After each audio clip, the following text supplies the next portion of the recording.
Israel is home to the holiest sites in all of Christianity. And the state says that religious freedom is of the utmost importance for all faiths in the Holy Land. But is this a reality?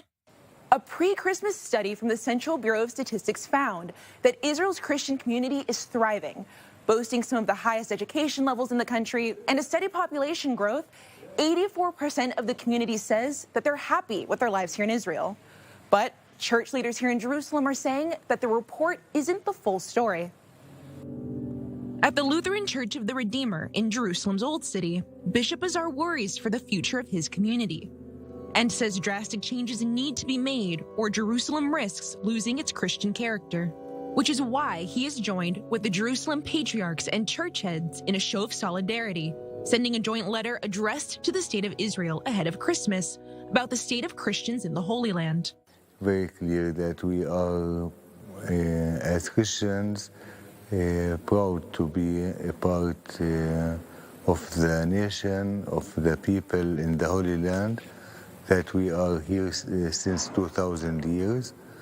And as bishops and patriarchs, we are looking for the future and for the Christians who are living in the Holy Land. Listing coronavirus restrictions, property loss, disconnect from Christians within the Palestinian territories, and extremist violence as detriments to the mission of full religious freedom. Last year, we experienced that people, they were shouting, "What are you doing?" in Hebrew and also in Arabic. It is not only one-sided, yeah. And that was for us, for our people, a sign, are we not anymore welcome in the city? The Old City's Dormition Abbey is another example of such a site that has been the target of repeated extremist attacks over the years, with multiple reports of arson attacks and anti-Christian vandalism plaguing the Catholic holy site. But some Jerusalem officials say that such attacks are not exclusive to Christians. The bad apples don't come and attack Christians. As bad apples, they're just hooligans and criminals. Jews get attacked, and Muslims get attacked, and Christians get attacked. This is not out of proportion. All we need from them is a list of incidences. We still have not received that from them. So if there are incidences where Christians are getting attacked, please come to us. We will make sure that we call the police and bring all the different people that can actually prevent that from happening. That hasn't materialized, and this is why I'm very circumspect about these attacks. What we have here is a city that lives in a DNA of coexistence. We all see it, we all feel it, whoever lives here.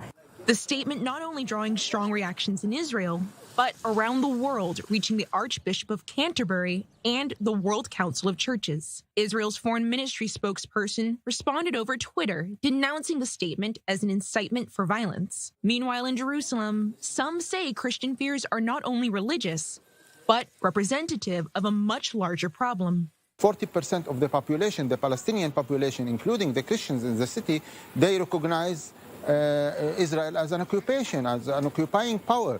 And they are not integrated in the political system. They don't participate into the political system that define the details of their daily lives most powerfully. Despite the strong reactions, Bishop Azar maintains that church heads are grateful for the religious freedom Christians have in the Holy Land under the Israeli government, and that the statement's meant to hold the country accountable to maintaining these values and work as a jumping-off point for future conversations.